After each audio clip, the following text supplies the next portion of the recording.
أعوذ بالله السميع العليم من الشيطان الرجيم بسم الله الرحمن الرحيم الحمد لله رب العالمين والصلاة والسلام على رسوله الأمين وعلى آله وصحبه أجمعين.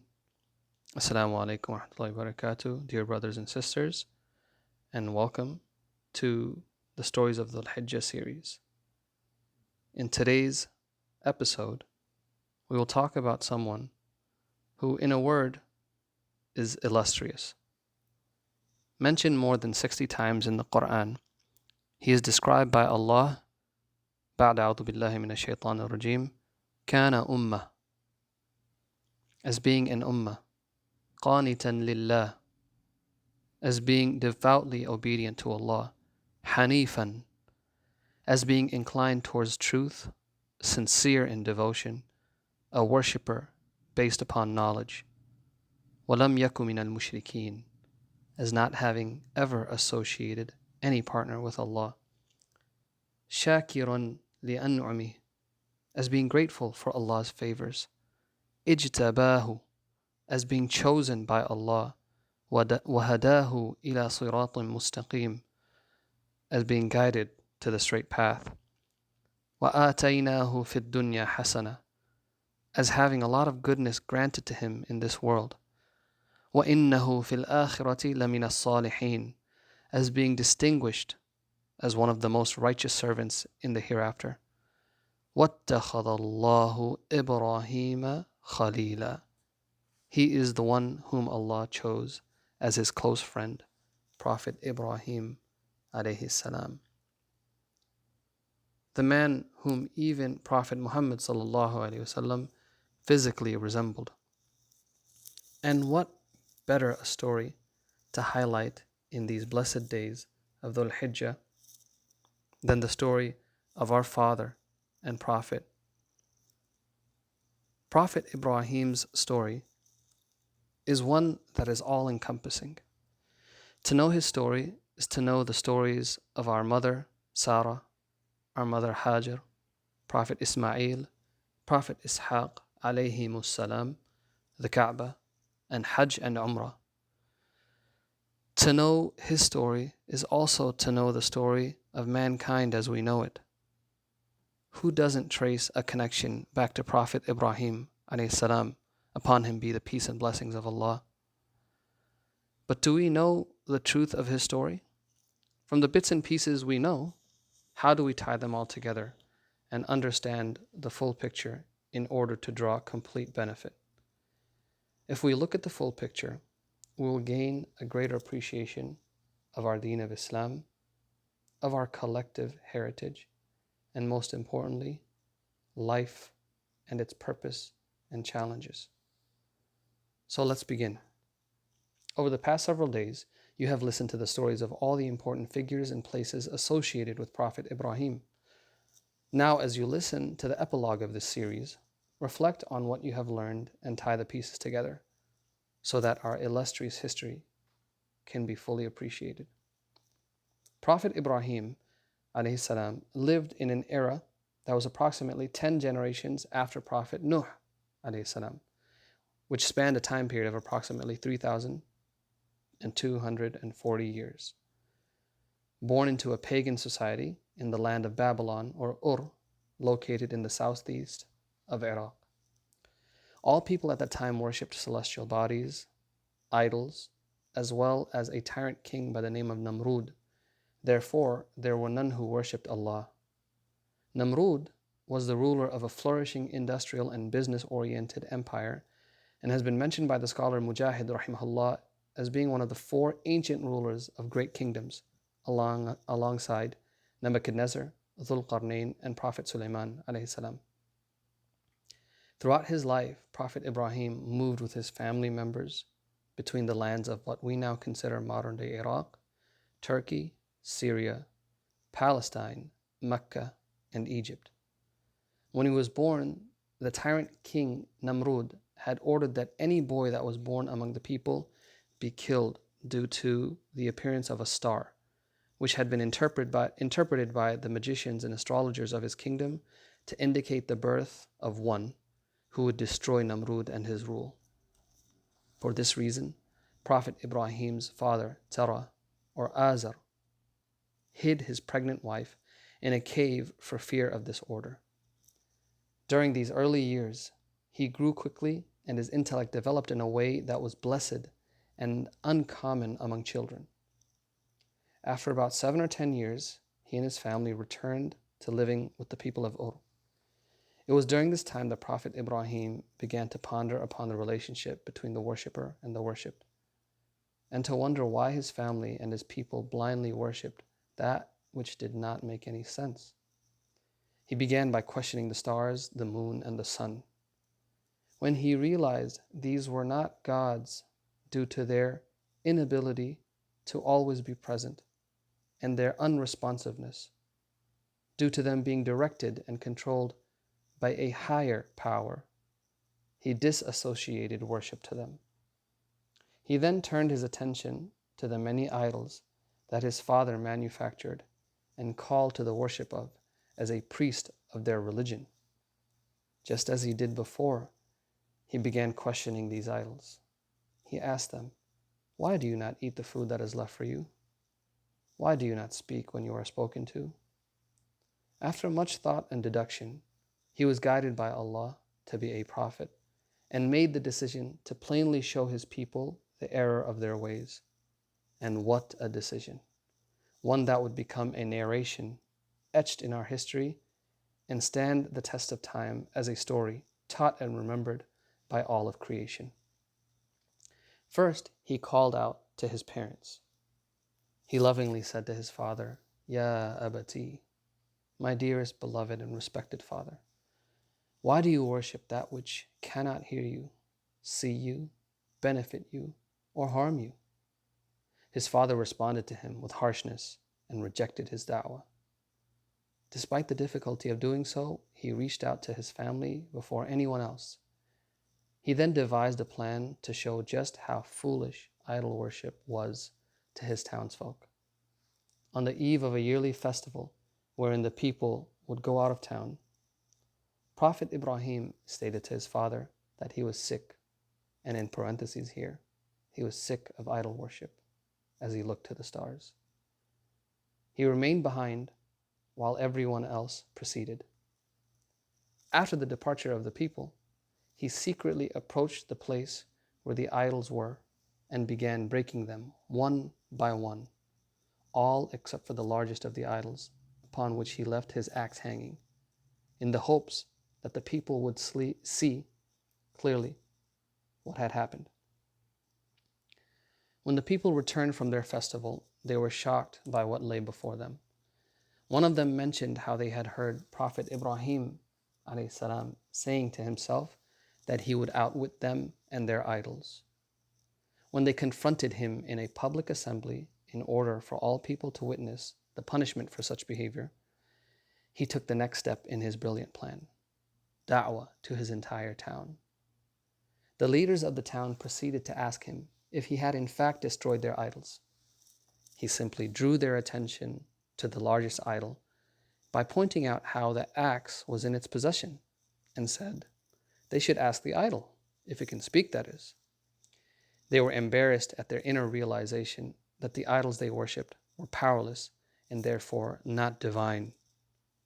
But they reacted to Prophet Ibrahim with denial, to which he replied, "Do you worship that which you have carved with your own hands, that which you yourselves have made?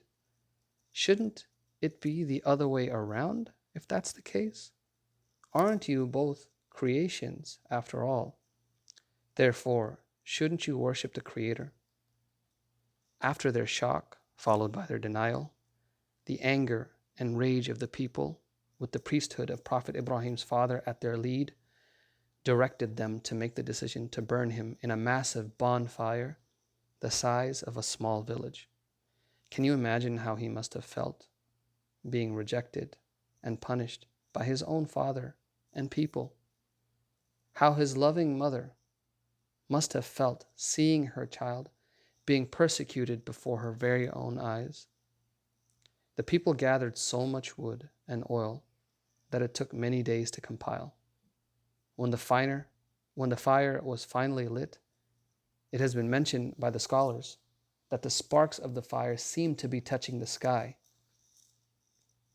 They then brought the first catapult that was ever built, shackled our beloved Prophet ﷺ in chains, and catapulted him into the air. All the while, Prophet Ibrahim kept remembering Allah with his heart and his tongue, and thought, "There is no God worthy of worship but you. You are free of all imperfections, O Lord of the worlds. You deserve all praise. All power belongs to you, and you have no partner." As he was launched into the air, Prophet Ibrahim then uttered words that have been commemorated and enshrined in our sunnah by our Prophet Muhammad ﷺ as a dhikr to mention when one is going through intense difficulty in life. Hasbunallah wa ni'mal wakil. Allah is sufficient for us, and how excellent a protector He is. The angels were waiting for the command from Allah to do something, to send down rain, to put out the fire somehow. Angel Jibreel even flew to Prophet Ibrahim mid-air and asked him if he wanted to be helped by him, to which he said, "If from you, no." Meaning he was firm in his expectation and belief that Allah would be there for him. Before the angels could even do anything, Allah then commanded all fire on earth, "Be cool and be safe for Ibrahim." Some of the scholars mentioned that on that day, no people anywhere could benefit from the heat of fire, that the fire only burnt the chains that Prophet Ibrahim was shackled with, that he only sweat a little from the fire, which Angel Jibreel would wipe from his face. The mother of Prophet Ibrahim called out to him and said, "O my son, I want to come to you, so pray to Allah for me to be safe from the heat of the fire." To which he replied by making dua to Allah. His mother came to him without being harmed from the heat of the fire, embraced him, kissed him on his forehead, and returned. Even his father, upon witnessing this miracle, said, "How good a Lord is your Lord, O Ibrahim." Prophet Ibrahim mentioned later on in his life that no days in his life were as good as the 40 days that he spent in the fire. The idol worshippers were unable to do any further harm as they had been humiliated and humbled. Prophet Ibrahim continued to try his father and to call him and his family to the deen of Islam, to ask Allah for his father to be forgiven by Allah, and even visited them often long after having moved away. But when it became apparent to him that his father would not change, he ceased to make dua for him. A sad but important point to take in. After these pivotal days, in the early years of Prophet Ibrahim's life, he went on to marry our mother, Sarah (as-Salam), and teach his nephew, Prophet Lut (as-Salam), the knowledge which would prepare him also to be a Nabi to the people of Sodom. He challenged and defeated the tyrant king Namrud, who was a descendant of Nuh (as-Salam), and according to some narrations, ruled the entire world for close to 1,000 years. What an incredible feat which Prophet Ibrahim achieved through the help and guidance of Allah, and via a similar fashion to how he proved the weakness of idol worship to his father and the people of his hometown. He then moved to the lands of Turkey, Syria, and Egypt, where he and Sarah encountered and defeated another tyrant, and also were joined by our mother, Hajar (as-Salam), with whom they emigrated to Palestine. As you have heard in the previous episodes, he was delighted by Allah in old age with the birth of his sons Prophet Ismail (as-Salam) and Prophet Ishaq alayhi salam, the birth of his grandson, Prophet Yaqub alayhi salam. He fulfilled his devotion to Allah by following through with the order to leave Hajar and their son in Mecca alone and being rewarded with the legacy of the well of Zamzam. He fulfilled his devotion to Allah by proceeding with the order to sacrifice Prophet Ismail alayhi salam, but being pardoned at the last moment and being rewarded with the ajr of Udhiyah and Eid al-Adha in this blessed month of Dhul Hijjah and its first 10 days. He built the first masjid ever to exist in Mecca, i.e. the Kaaba, and was rewarded with having the establishment of Hajj and Umrah attributed to him and his wife and child.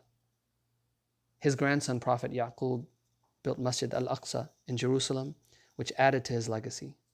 He went on fulfilling the command of Allah in Palestine, and in Mecca, witnessing the mission of his nephew, Prophet Lut, and the destruction by the angels of the people of Sodom, who were committing and spreading one of the worst sins known to man. He went on to marry additional wives after the death of Sarah alayhi salam, and through them had many more children. After living for, according to some scholars, 175 years, he was laid to rest next to his wife Sarah in the town of Khalil, also known as Hebron, in Palestine, where his son Prophet Ishaq alayhi salam would also be buried upon his death. Prophet Ibrahim's story is one with so many details that we need much more time to address in full. But to wrap up the stories mentioned here and to make a full circle to the points mentioned earlier, we can say this. Prophet Ibrahim lived a life of legacy that all of mankind can be connected to. From him, mankind flourished in every direction. There was not a prophet except that they were a direct descendant of Prophet Ibrahim. There wasn't a nation except that they were taught the same teachings as was taught by Prophet Ibrahim, the teachings of Islam. There isn't a group of people alive today who can't draw a line in their history back to this beloved, incredible, and illustrious Prophet of Islam, alayhi salam. ما كان إبراهيم يهوديا ولا نصرانيا ولكن كان حنيفا مسلما وما كان من المشركين. What more can we say? May Allah grant us tawfiq to follow completely in the pure footsteps of Prophet Ibrahim alayhi salam and Prophet Muhammad sallallahu alayhi wasallam. May He guide us to obedience of the best of practices and the highest reward thereof in these blessed days of Dhul Hijjah and onward. May He shower us with mercy and relief as He did our beloved Prophet Ibrahim alayhi salam in moments of immense difficulty, such as the time and situations we are facing now, as well as those to come. ربنا آتنا في الدنيا حسنة وفي الآخرة حسنة وقنا عذاب النار. ربنا لا تزغ قلوبنا بعد إذ هديتنا وهب لنا من لدنك رحمة إنك أنت الوهاب. اللهم حبب إلينا الإيمان وزينه في قلوبنا وكره إلينا الكفر والفسوق والعصيان واجعلنا من الراشدين. This has been your brother Ibrahim Khan, Dar-us-Salam's youth coordinator. فعيدكم مبارك والسلام عليكم ورحمة الله وبركاته.